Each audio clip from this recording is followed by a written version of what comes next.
Hello and welcome to Live Before You Die channel, and in today's video we'll be talking about part 2 of summary of the quick and easy way to effective speaking by Dale Carnegie. Let's talk about what would be the purpose of talk. So generally there are four purposes for the talk. Number one, to persuade or to get action. Number two, to inform.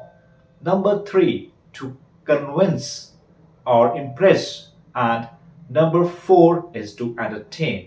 So you need to take the following things in mind when you are making a talk to inform. Number one, restrict your time to fit in the time at your disposal. Number two, arrange your ideas in sequence. Number three, enumerate your ideas, like giving them numbers 1, 2, 3. Number four, compare strange with known. So how to do that? Has taken a very good example. Like he was giving a speech and he was about to explain snow to people in sub-Saharan region who have not seen snow. So he compared snow with the coconut fruit, white coconut fruit, which is grinded. So this is how you can compare strange with the known. Number five, turn facts into pictures. So author has taken a very good example, right? So there is a fact that Alpha Centauri star is around 10 raised to power 12 years away from Earth. So instead of saying this, he used an analogy. He said that if a person travels with the speed of light, and once he starts from the Earth, it will take him around 4.5 years to reach the planet Alpha Centauri. So whenever you will turn a fact into this kind of picture, this would create all the difference and audience would love it. So there is a very famous quote by Aristotle on the same lines. He said, think like a wise man do and speak like a common man do. So now how to make talk to convince. See, the author says the first thing is that you need to win the confidence of the audience by being sincere. Number two is to by getting a yes response. And how to get a yes response? What you can do is you can ask a question to audience and ask for a raise of hands. What will happen is it will engage your audience and you would be on a common ground. The other thing is that you need to show respect to the audience and always begin with a friendly tone and friendly way. So the next author talks about the most difficult part of public speaking, which is impromptu speaking. And how do you master impromptu speaking?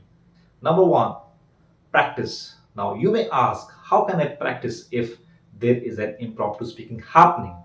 So the way you can practice is by joining some clubs like Toastmaster clubs, which encourage impromptu speaking.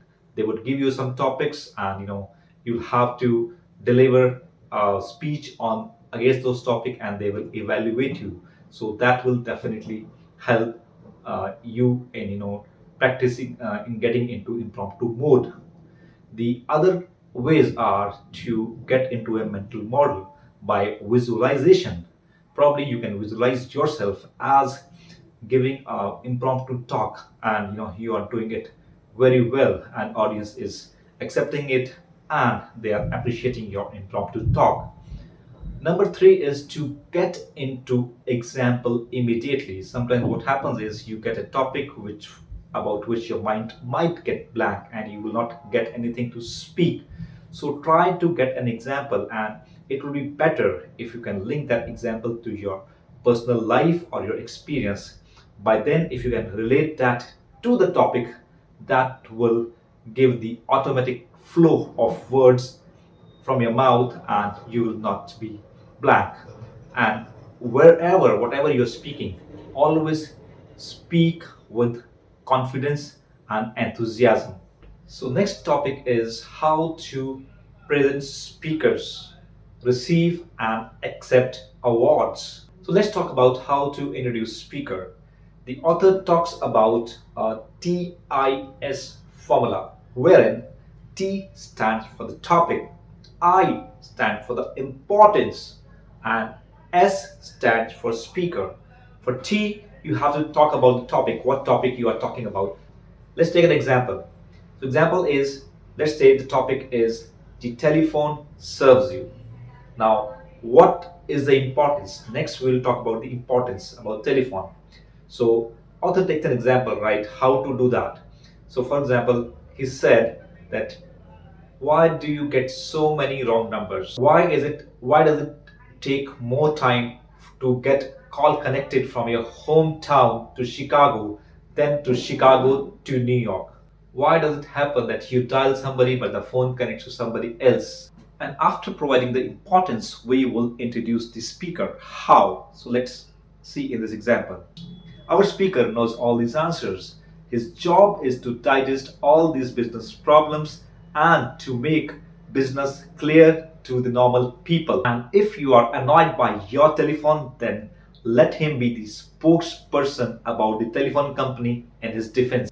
Ladies and gentlemen, now let me introduce you to the vice president of the XYZ company. Da da da da. This is how you would introduce the speaker. How well will you succeed in public speaking will largely be determined by the thoughts that you will be having in your head prior to speaking. Imagine yourself speaking with a group of people with a perfect self-control. So with this, we are coming to the end of this video. This is Vipul signing off till we meet again.